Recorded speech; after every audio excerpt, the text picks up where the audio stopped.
Okay, we're on to our next block. So you're gonna open up your book. We're gonna go to pages 9 and 10. So we'll be working on this block today. So pull out both pages and let's start piecing. Okay, I have saved you an hour's worth of video time and I've selected my colors and my fabrics before I started videoing because it takes me forever. So again, this block here just has 3 different pieces here that we're gonna piece plus our background. So I have chosen to go ahead some really skinny strips of these. So I thought, okay, this is a perfect spot to put the little skinny strips because it looks like they fit perfectly. So I think I'm gonna go 1, 2, 3 down here. I had that little piece that I think is gonna fit there perfectly. So there we go, 1, 2, 3, and then our background. Okay, so let's start piecing. So remember, we start on the back side with fabric 1. Fabric 1 is going to go right side facing up. Just hold it up to the light to make sure that your fabric is covering section 1. And then pin it in place. Flip the fabric over to here. We want to make sure, yes, that we've got enough fabric into our seam allowance there. Perfect. Give it a little trim with our outer quarter. Now we're ready to put on fabric number 2, which is this one here. Now we're gonna bring this over to the machine and sew on the line between 1 and 2. Now have a look here. You see how when we've got long pieces, they're kind of dangling all over the place. Just be careful because you don't want them folding over underneath your fabric when you go to sew, because then you're gonna have to rip them out and that's not fun.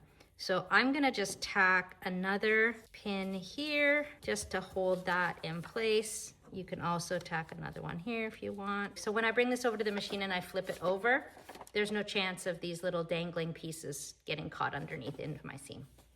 So let's go over to the machine and we're gonna sew between 1 and 2. Don't forget to lower your stitch length and start sewing just a little bit outside of the drawn line.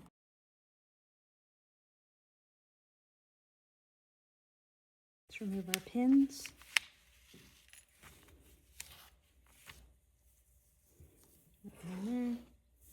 And then just press down this seam, either with your seam ripper, not with your seam ripper, press down the seam with your seam roller or with your dry iron.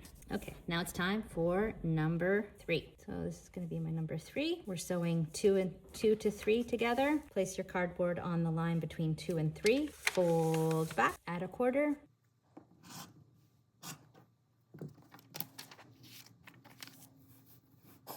And now place.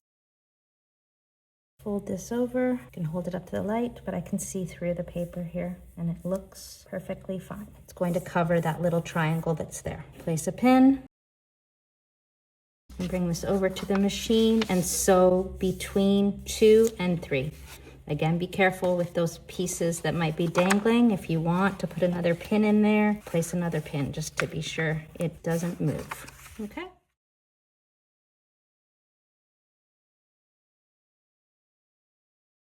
Pull out your pins, iron this down, or press it with your seam roller.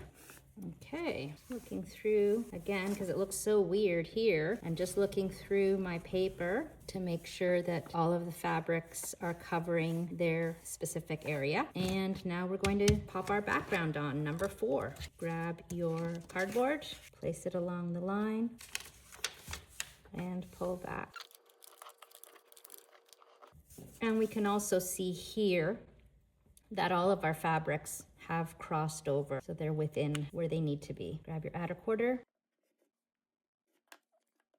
There you go. Now grab your background piece. I've got a solid here. There we go. See the beauty with solids? I can just flip it around either side. Anyway, there we go. We've got a solid. Is it going to be within the boundaries? I mean, outside of the boundaries? Yes, it is, which means it'll fit perfect. Fold it over again, make sure it's okay, and let's pin in place.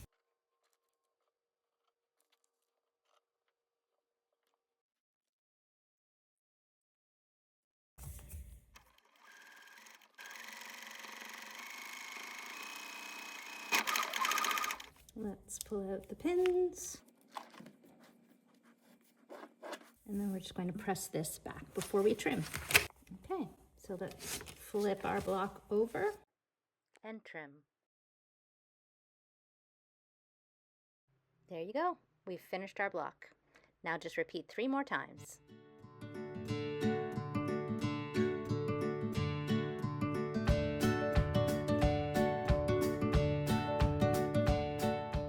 Hello friends, it is time to move on to pages number 11 and 12. So we'll be working on one of these 4 blocks. So tear out your papers out of your booklet, cut them apart on the dotted line, and let's start piecing. Okay, so we have our paper cut out here. I have pre-selected my fabrics here before filming so that we are not spending 5 hours watching me select fabrics. So I've grabbed more of my toolless scraps, and I'm going to put this piece along section 1, this piece along section 2, this chunk along section 3, and this one along section 4. And then of course I've got a piece for my background. Section 1, we're going to flip the paper to the wrong side, take our fabric for section 1, place it right side up, check in the light just to make sure that it is covering the entire section of number 1 plus a little bit of extra. I'm going to pin this in a couple spots because it is a very long piece, so I don't want the tail ends flopping about as we piece it. Flip this over, we'll grab our cardboard, place it on the line between 1 and 2, fold back, place your add a quarter ruler and trim away the excess, like so.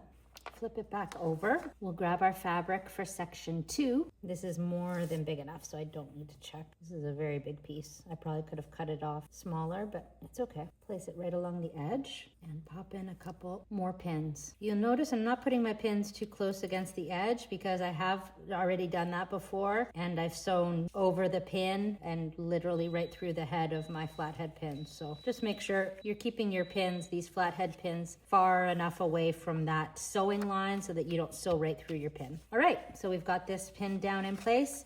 We'll take this over to the sewing machine now, and we're going to sew directly on the line between section 1 and 2. Directly on the line between 1 and 2. Now we'll remove our pins from the 2 fabric, and I'll remove my pins from the 1 fabric, and I'm just going to press this seam right here. Okay, I've pressed that seam nice and flat, and now I'm going to pin down my number 2 fabric, again, so it doesn't move around. I'm going to flip it over. I'm going to place my cardboard between fabric 2 and 3, fold this back, add a quarter. Now we'll grab our fabric number 3, which is this guy here. It's quite jaggedy on the edge here, so I'm just gonna really quick just trim this off a wee bit. Again, when we have a shape like this, when we place this number 3 fabric, I want to always be sort of flipping back and forth to make sure that when this folds over, it is covering that number 3 section. Again, I'm going to pin this in place. This will avoid it shifting while we sew. Bring this over to your sewing machine, and you're going to sew directly on the line between 2 and 3. We've sewn directly on that line. Let's flip it over, remove our pins, and now we will press this seam here. Okay, now it's time for fabric number 4. We'll flip this over.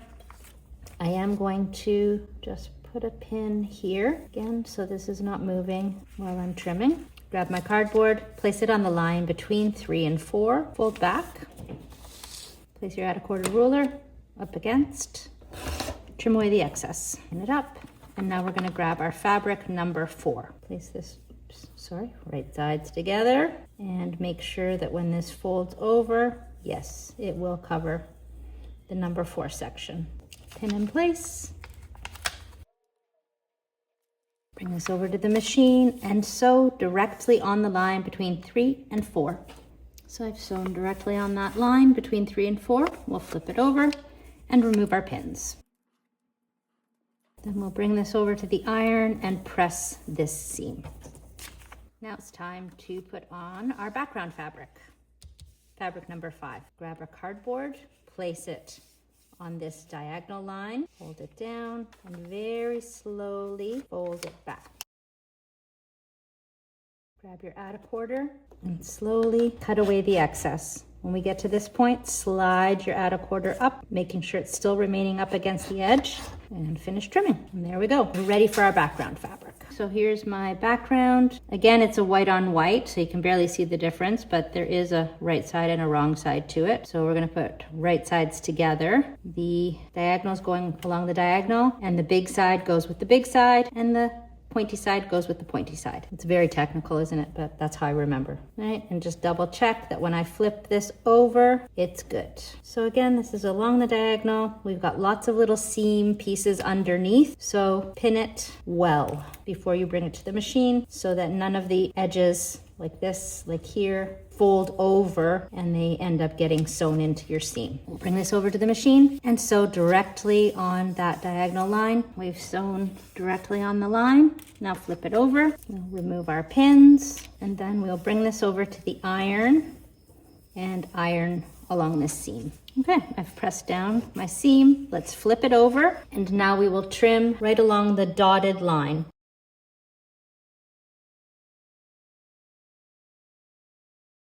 And there you go. There's your completed block. Now just repeat this 3 more times and you'll have pages 11 and 12 finished. We'll see you in the next one.